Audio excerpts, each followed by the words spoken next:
ಈಗಿನ ಲೆಕ್ಕಾಚಾರಗಳನ್ನು ನೋಡುವಾಗ ಮೋದಿಜಿಯವರು ಮತ್ತೊಮ್ಮೆ 3ನೇ ಬಾರಿಗೆ ಪ್ರಧಾನಿಯಾಗುವುದೇ ಸಂಶಯ ಎನ್ನುವಂತಹ ಸ್ಥಿತಿ ನಿರ್ಮಾಣವಾಗಿದೆ. ಒಂದು ಕಡೆ ಮಮತಾ ಬ್ಯಾನರ್ಜಿ ಅವರು 31 ಸೀಟುಗಳೊಂದಿಗೆ ಸರ್ಕಾರ ರಚಿಸುವ ಕಸರತ್ತಿನಲ್ಲಿ ಅಖಿಲೇಶ್ ಯಾದವ್ ಅವರನ್ನ ಸಂಪರ್ಕಿಸಲು ತನ್ನ ಅಳಿಯ ಅಭಿಷೇಕ್ ಬ್ಯಾನರ್ಜಿ ಅವರನ್ನ ಕಳುಹಿಸಿಕೊಟ್ಟಿದ್ದಾರೆ. ಚಂದ್ರಬಾಬು ನಾಯ್ಡುರೊಂದಿಗೆ ಮಾತಾಡಬೇಕು. ಅವರಲ್ಲಿ 18 ಸೀಟುಗಳಿವೆ. ಅಖಿಲೇಶ್ ಯಾದವ್ ಅವರಲ್ಲಿ 37 ಸೀಟುಗಳಿವೆ. ಇವೆಲ್ಲವನ್ನು ಸೇರಿಸಿ ಬಿಜೆಪಿ ಭಾರಿ ಬಹುಮತದಿಂದ ಗೆದ್ದಿದ್ದ 2019ರ ಚುನಾವಣೆಯಲ್ಲಿ 300ಕ್ಕೂ ಹೆಚ್ಚು ಸೀಟುಗಳನ್ನು ಪಡೆದು ಈ ಪ್ರತಿಪಕ್ಷಗಳನ್ನ ಒಡೆಯಲು ನೋಡಿದ್ದು ಅವರಿಗೆ ನೆನಪಾಗ್ತಾ ಇದೆ. ಆದ್ದರಿಂದ ಮೋದಿಜಿಯವರು ಇನ್ನೊಮ್ಮೆ ದಿಲ್ಲಿಯ ಗದ್ದುಗೆ ಏರಬಾರದು ಎನ್ನುವಂತಹ ಶಪಥವನ್ನು ತೊಟ್ಟಿದ್ದಾರೆ ಎಂದು ವರದಿಗಳು ತಿಳಿಸ್ತಾ ಇವೆ. ಈ ಹಿನ್ನೆಲೆಯಲ್ಲಿ ನೋಡುವಾಗ ಒಂದು ವೇಳೆ ರವಿವಾರದಂದು ಮೋದಿಜಿಯವರು ಪ್ರಮಾಣ ವಚನವನ್ನು ಸ್ವೀಕರಿಸಿದರೂ ಕೂಡ ಆ ಸರ್ಕಾರ ಎಷ್ಟು ದಿನಗಳವರೆಗೆ ಇರಬಹುದು ಎನ್ನುವುದೇ ಅನುಮಾನವಾಗಿದೆ. ಒಂದು ಕಡೆ 12 ಸೀಟುಗಳನ್ನು ಇಟ್ಟುಕೊಂಡಿರುವ ಬಿಹಾರದ ನಿತೀಶ್ ಕುಮಾರ್ ಅವರು ಜೆಡಿಯು ಗೃಹ ಸಚಿವಾಲಯವನ್ನ ಕೇಳ್ತಾ ಇದೆ. 16 ಸೀಟುಗಳನ್ನು ಪಡೆದಿರುವ ಟಿಡಿಪಿ ಸ್ಪೀಕರ್ ಸ್ಥಾನವನ್ನ ಕೇಳ್ತಾ ಇದೆ. ಅಮಿತ್ ಶಾ ಅವರನ್ನ ದೂರ ಕಳುಹಿಸಿ ನಿತೀಶ್ ಕುಮಾರ್ ಅವರನ್ನ ಸಚಿವಾಲಯದಲ್ಲಿ ಕೂರಿಸಿದ್ರೆ ಈ ದೇಶಕ್ಕೆ ನೆಮ್ಮದಿ ಅಂತೂ ಬರ್ಬೋದು. ಎನ್ಡಿಎ ಅಲ್ಲ, ಇಂಡಿಯಾ ಅಲ್ಲ, ಯಾವುದೇ ಸರ್ಕಾರ ಇದ್ರೂ ಕೂಡ ಅಮಿತ್ ಶಾ ಗೃಹ ಸಚಿವಾಲಯ ಮಾಡಿದ ಕರಾಮತ್ತುಗಳು, ವಿಪಕ್ಷಗಳನ್ನ ಬೆನ್ನಟ್ಟಿದ್ದು, ಇಡಿ, ಐಟಿ, ಸಿಬಿಐಗಳನ್ನ ಚೂ ಬಿಟ್ಟದ್ದು, ಇವೆಲ್ಲ ಕೂಡ ಮಮತಾ ಬ್ಯಾನರ್ಜಿ ಅವರಿಗೂ, ಈತ ಶಿವಸೇನೆಯ ಉದ್ಧವ್ ಠಾಕ್ರೆಗೂ, ಸಂಜಯ್ ರಾವತ್ರಿಗೂ ಬಹಳ ಚೆನ್ನಾಗಿ ಗೊತ್ತಿದೆ. ಇನ್ನೊಂದು ಕಡೆ ಅಖಿಲೇಶ್ ಯಾದವ್ ಅವರು ಕೂಡ ಒಂದು ವೇಳೆ ಕೇಂದ್ರದಲ್ಲಿ ಬಿಜೆಪಿ ಸರ್ಕಾರ ಇದ್ರೆ ಉತ್ತರ ಪ್ರದೇಶದಲ್ಲಿ ಸಮಾಜವಾದಿಗಳನ್ನು ತಲೆ ಎತ್ತಲು ಬಿಡುವುದಿಲ್ಲ ಎನ್ನುವುದು ಸ್ಪಷ್ಟವಾಗಿ ಗೊತ್ತಿದೆ. ಅದರಿಂದ ತೃಣಮೂಲ ಕಾಂಗ್ರೆಸ್ ಮಮತಾ ಬ್ಯಾನರ್ಜಿ, ಸಮಾಜವಾದಿಯ ಅಖಿಲೇಶ್ ಯಾದವ್ ಮತ್ತು ಟಿಡಿಪಿಯನ್ನು ಸೇರಿಸಿಕೊಂಡು ಬೇರೊಂದು ಸರ್ಕಾರವನ್ನ ಕಟ್ಟುವುದು, ಅಂದರೆ ಮೋದಿಯವರನ್ನು ಅಧಿಕಾರಕ್ಕೆ ಬರದಂತೆ ನೋಡುವುದು ಯತ್ನವಾಗಿದೆ. ಕಾಂಗ್ರೆಸ್ ಸ್ಪಷ್ಟವಾಗಿ ಹೇಳಿದೆ, ಸರ್ಕಾರ ರಚಿಸುವುದಕ್ಕೆ ನಾವು ಬೇಡಿಕೆ ಮುಂದಿಡುವುದಿಲ್ಲ ಎಂದು. ಅದರ ಬಳಿ 99 ಸೀಟುಗಳು, ಹಾಗಾಗಿ ಅದು ಸರ್ಕಾರದ ಗೋಜಿಗೆ ಹೋಗುವುದಿಲ್ಲ ಎಂದು ಹೇಳಿದೆ. ರಾಹುಲ್ ಗಾಂಧಿ ಅವರನ್ನ ಬೆನ್ನಟ್ಟಿ ಜೈಲು ಪಾಲಾಗುವಂತೆ ಪ್ರಯತ್ನಿಸಿದಂತಹ ಬಿಜೆಪಿ ಸಿಬಿಐ ಇಡಿಗಳ ಮೂಲಕ ಸೋನಿಯಾ ಗಾಂಧಿ, ರಾಹುಲ್ ಗಾಂಧಿ ಅವರನ್ನ ಗಂಟೆಗಟ್ಟಲೆ, ದಿನಗಟ್ಟಲೆ ವಿಚಾರಣೆ ಮಾಡಿಸಿದಂತಹ ಗೃಹ ಸಚಿವಾಲಯ, ಇವೆಲ್ಲವೂ ಇದ್ದು ಕೂಡ ರಾಹುಲ್ ಗಾಂಧಿ ಅವರ ಕಾಂಗ್ರೆಸ್ ಹೇಳುವುದು ನಾವು ಸರ್ಕಾರ ರಚಿಸುವುದಿಲ್ಲ ಎಂದು, ಅಂದರೆ ಪ್ರತಿಕಾರದ ರಾಜಕೀಯಕ್ಕೆ ನಾವಿಲ್ಲ ಎಂದು. ಆದರೆ ತೃಣಮೂಲ ಕಾಂಗ್ರೆಸ್ನ ನಾಯಕರ ಮೇಲೆ ಇಡಿಯನ್ನು ಬಿಟ್ಟು ಮಾಡಿದಂತಹ ಕರ್ಮಕಾಂಡಗಳಿವೆಯಲ್ಲ ಬಿಜೆಪಿಯದ್ದು, ಅದು ಮಮತಾ ಬ್ಯಾನರ್ಜಿ ಅವರಿಗೆ ಈಗಲೂ ಉರಿತಾ ಇದೆ. ಇನ್ನೊಂದು ಕಡೆ ಹೆಚ್ಚು ಸೀಟುಗಳನ್ನು ಆಮ್ ಆದ್ಮಿ ಪಾರ್ಟಿ ಗೆಲ್ಲದಿದ್ರು ಪಂಜಾಬ್ನಲ್ಲಿ ಕೆಲವು ಸೀಟುಗಳನ್ನು ಗಳಿಸಿದೆ. ಹಾಗಾಗಿ ಆಮ್ ಆದ್ಮಿ ಪಾರ್ಟಿಯ ಸಂಜಯ್ ಸಿಂಗ್, ರಾಘವ್ ಚಡ್ಡಾ ಅವರು ಇವತ್ತು ಉದ್ಧವ್ ಠಾಕ್ರೆಯನ್ನ ಭೇಟಿಯಾಗಲು ಬಂದಿದ್ದಾರೆ. ಅಂದರೆ ಇನ್ನೊಮ್ಮೆ ಎನ್ಡಿಎ ಸರ್ಕಾರ ರಚನೆ ಆಗಬಾರದು, ಎನ್ಡಿಎ ಪಾರ್ಟಿಗಳನ್ನ ಒಡೆದು ತರಬೇಕು, ಅವರಿಗೆ ಪ್ರಮುಖವಾದಂತಹ ಸಚಿವ ಸ್ಥಾನಗಳನ್ನ ನೀಡಬೇಕು, ಮತ್ತು ನಿತೀಶ್ ಅನ್ನು ಪ್ರಧಾನಿ ಮಾಡಿದ್ರೂ ಆಗಬಹುದು, ಆದರೆ ಮೋದಿಯನ್ನು ಮತ್ತೆ ಪ್ರಧಾನಿಯ ಕುರ್ಚಿಯಲ್ಲಿ ಕೂತುಕೊಳ್ಳಲು ಬಿಡಬಾರದು ಅನ್ನುವಂತಹ ಹಠ ತೊಟ್ಟಂದಿದೆ. ಅದೇ ಆದಿತ್ಯವಾರ ನಡೆಯುವ ಪ್ರಮಾಣ ವಚನ ಸಮಾರಂಭ ನಡೆಯುತ್ತೋ ಎನ್ನುವಂತಹ ಸಂದೇಹ ಇವತ್ತು ವ್ಯಕ್ತವಾಗ್ತಾ ಇದೆ. ಅಂತಹ ವರದಿಗಳು ಬರ್ತಾ ಇವೆ.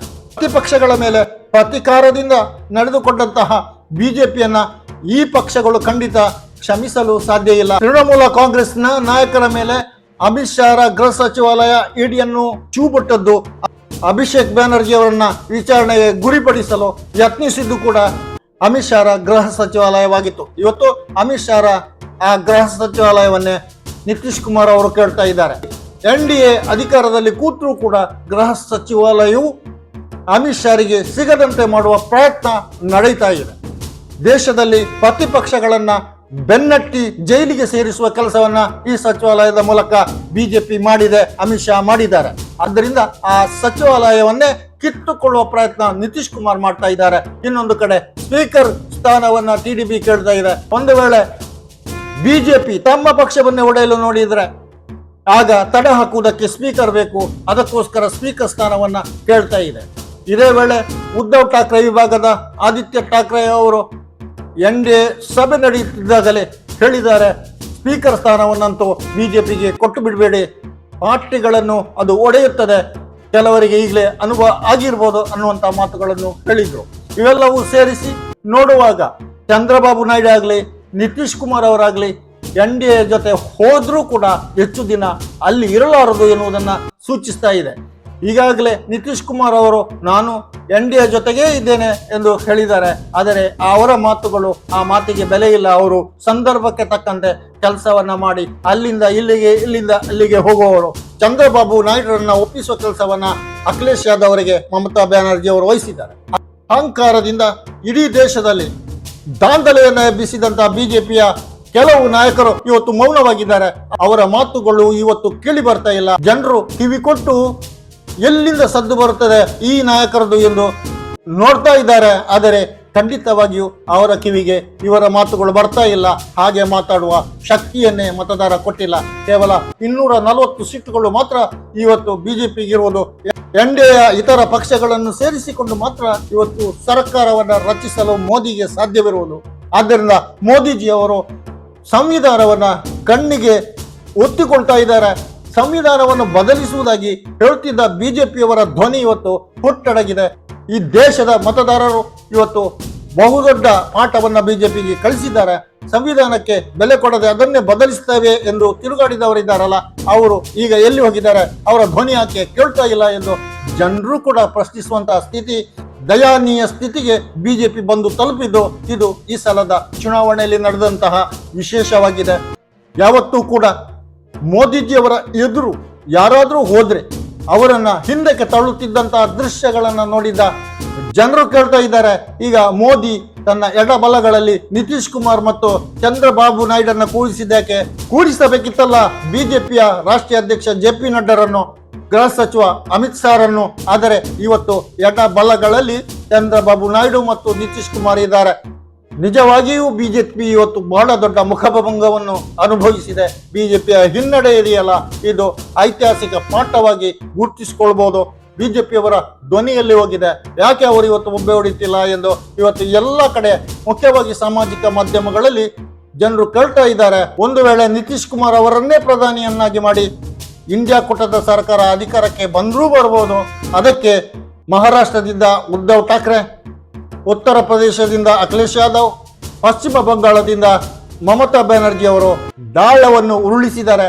ಏನಾಗುತ್ತೋ ನೋಡಬೇಕು. ಒಟ್ಟಿನಲ್ಲಿ ಒಂದು ವೇಳೆ ಆದಿತ್ಯವಾರ ಬಿಜೆಪಿಯ ಸರ್ಕಾರ ಬಂದರೂ ಕೂಡ ಅದು ಹೆಚ್ಚು ದಿನ ಉಳಿಯಲ್ಲ ಎನ್ನುವುದು ಈ ಬೆಳವಣಿಗೆಗಳು ತೋರಿಸ್ತಾ ಇವೆ. ವೀಕ್ಷಕರೇ, ಮುಂದೆ ಯಾರು ಸರ್ಕಾರವನ್ನು ಕಟ್ಟಬಹುದು? ಬಿಜೆಪಿ ಕಟ್ಟಿದ್ರೂ ಎಷ್ಟು ದಿನ ಉಳಿಯುತ್ತೆ? ನಿಮ್ಮ ಅಭಿಪ್ರಾಯವೇನು?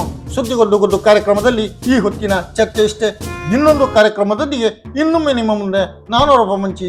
ಜೈ ಭಾರತ್.